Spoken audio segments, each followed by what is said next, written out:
Nou, zie. Henk Hergaarden had meer dan een Ierma hertensiel gebouwd om zijn mooiste pronkstikje, de Catharina. Dit is het roer.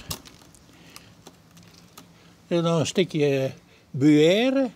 Dat is de rokerspiepenformatie. Het modelskip lag nog in de auto tot een dronken man inbruts. Hij zet het skip om 4 uur nachts op een stoep in de fik. Maar morgens kwam ik uit bed en ik zou de kranten pakken. En dan legde ik een briefje bij van de politie dat ik moest even bellen, want ze konden mij net wakker krijgen. En ze hadden de boot verbrand. Nou. Maar al die liedse onderdeeltjes, hè, het is zo werkzaam, hè.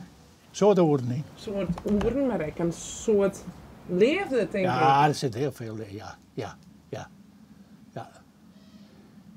Maar wie het echt een beetje jouw trots dan, deze boot?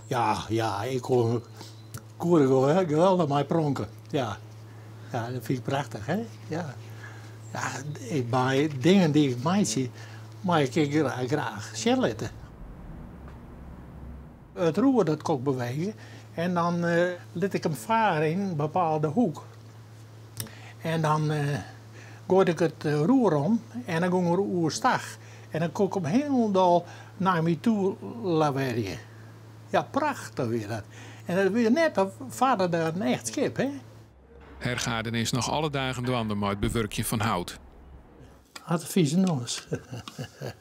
Maar een nijskip zal er net bouwen. Nee, ik snij dat voorste puntje snij ik eraf. En dan komt hij ergens in de sleepkamer te hingen.